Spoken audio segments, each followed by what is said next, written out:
মুখ্যমন্ত্রীর নির্দেশের পর রাজ্য জুড়ে চলছে অবৈধ দখলদারি ও হকার উচ্ছেদ অভিযান। মধ্যমগ্রাম পৌরসভার পক্ষ থেকে বৃহস্পতিবার জানানো হয়েছিল, মধ্যমগ্রাম শহর জুড়ে ফুটপাত দখল করে যে অবৈধ হকাররা রয়েছেন তাদের উঠে যেতে হবে। সেই নির্দেশ মতো বৃহস্পতিবার সকালে পৌরসভার পক্ষ থেকে কাজ শুরুর পূর্বে বামপন্থী হকার ইউনিয়ন সংগঠনের কমিটির সদস্যরা মধ্যমগ্রাম থানা ঘেরাও করে বিক্ষোভ দেখান। তড়িঘড়ি পৌরসভার পক্ষ থেকে হকার কমিটি সদস্যদের দাবি অনুযায়ী যারা অবৈধভাবে ফুটপাত দখল করে ব্যবসা চালাচ্ছেন তাদেরকে তুলে দেওয়ার সিদ্ধান্ত হলেও পরবর্তীতে পৌরসভার পক্ষ থেকে আরও সিদ্ধান্ত নেওয়া হয়, পুজোর পর পিডব্লিউর জায়গায় যে অবৈধ দখলদারি রয়েছে তা তুলে দেওয়া হবে। এই সিদ্ধান্তের পর বিক্ষোভকারীরা থানা ঘেরাও কর্মসূচি প্রত্যাহার করে। এই যে যখন ফ্লাইওভার হয় বহু আমরা পুনর্বাসনের ব্যবস্থা হচ্ছে এবং এই আমলেও আমাদের পৌরসভার পক্ষ থেকেও তৃণমূল পরিচালিত বোর্ড বা সরকারের পক্ষ থেকেও এখানে পুনর্বাসনের ব্যবস্থা হচ্ছে। মধ্যমগ্রামে আমাদের সমস্যাটা কম আছে, কিন্তু তবুও আমরা বলতে চাই আমরা দলমত নির্বিশেষে আজকে আমরা আলোচনা করেছি, সামনে একটা বড় পুজো, কিন্তু কখনোই আমরাও সমর্থন করছি না যে এই যে ফুটপাতগুলো যেখানে মানুষ যাওয়া আসা করছে সেগুলোকে অকুপাই করে ব্যবসা করবে, টুল রাখবে, নানানভাবে যাত্রীদের চলাচলের ক্ষেত্রে অসুবিধা করবে পথ চলতি মানুষের, এটা আমরাও মেনে নিচ্ছি না। স্বাভাবিকভাবেই আমরা দলমত নির্বিশেষে আজকে বসে যে সিদ্ধান্ত হলো, নিশ্চিতভাবে যারা এই সমস্ত আপনার রাস্তায় চলাচলের রাস্তা যারা বসে আছে তাদের উঠতে হবে, আমরা সহমত পোষণ করছি।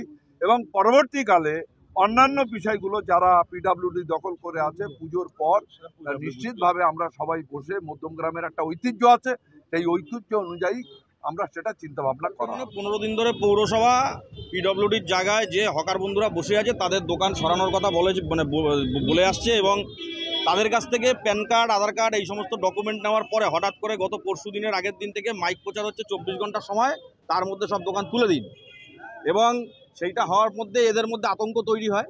এবং পরবর্তীতে গতকাল আমরা বসি মধ্যমগ্রামে সোদপুর রোডের দুপাশের দোকানদারদের নিয়ে হকার সংগ্রাম কমিটি হয় এবং আমরা সিদ্ধান্ত গ্রহণ করি যে সুপ্রিম কোর্টের যে ঐতিহাসিক রায় হকারদের সংক্রান্ত, যে সরকারি প্রতিষ্ঠান কেন্দ্রীয় সরকার, রাজ্য সরকার, মিউনিসিপ্যালিটি কর্পোরেশন এই পিডব্লিউডির জায়গায় থাকা হকারদের পুনর্বাসন ছাড়া এদের তুলতে পারবে না, তার ভিত্তিতে 14 সালে কেন্দ্রীয় সরকার পার্লামেন্টে যে আইন পাস করে, এই যে স্ট্রিট ভেন্ডার অ্যাক্ট সেন্ট্রাল গভর্নমেন্টের, এইটা নিয়ে আজকে আমরা পুলিশ প্রশাসনের কাছে আসি। মধ্যমগ্রাম পৌরসভার চেয়ারম্যান সহ ভাইস চেয়ারম্যান অন্যান্যরা ছিলেন, আমাদের যারা CI2 লিডারশিপ, কমরেড সনদ বিশ্বাস, আহমেদ আলী খান, অলোক সাহা বিরোধী দলনেতা তারাও ছিলেন।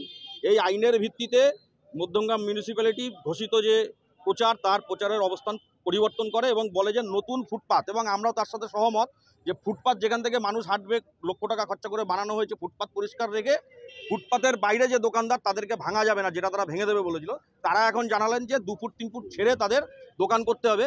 এইটা আমাদের এই হকারদের যে দলমত নির্বিশেষে ঐক্যবদ্ধ আন্দোলন, এই আন্দোলনের জয়।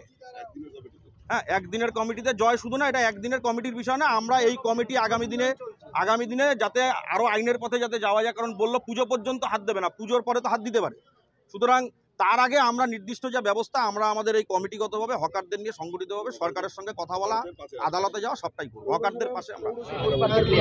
যেটা আমাদের মধ্যমগ্রাম শহরের উপরে Sodepur road, Badu road, Jessore road, old Jessore road যে আছে সেগুলো ফুটপাত ক্লিয়ার করতে হবে।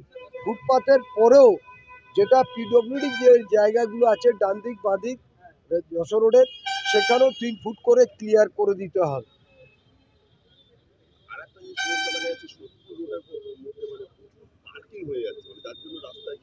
সেটা আমরা পুলিশ প্রশাসনকে বলেছি যে আনঅথরাইজড পার্কিং যেগুলো আপনারা ট্রাফিক এবং পুলিশ যৌথভাবে সেগুলো তারা ওটা নিয়ম অনুযায়ী যা করণীয় সেগুলো ফাইন করে তাদেরকে গাড়ি সিজ করবে। ফুটপাত যেটা দেখবেন আমাদের করা হয়েছে, ফুটপাতের পরে পিডব্লিউডির জায়গা আছে, ফুটপাতের পরেও পিডব্লিউডির অনেক জায়গা ভ্যাকেন্ট পড়ে আছে, সেখানে কিছু আনঅথরাইজ সেটা হচ্ছে দোকান আছে, তাদের দোকানটা এমনভাবে সেটিং করা আছে যে ফুটপাতের উপরে তারা টেবিল চেয়ার এবং ব্যবসা করছে, এগুলো করা যাবে না। এর জন্য আমরা 3 ফুট সরিয়ে নিতে বলি।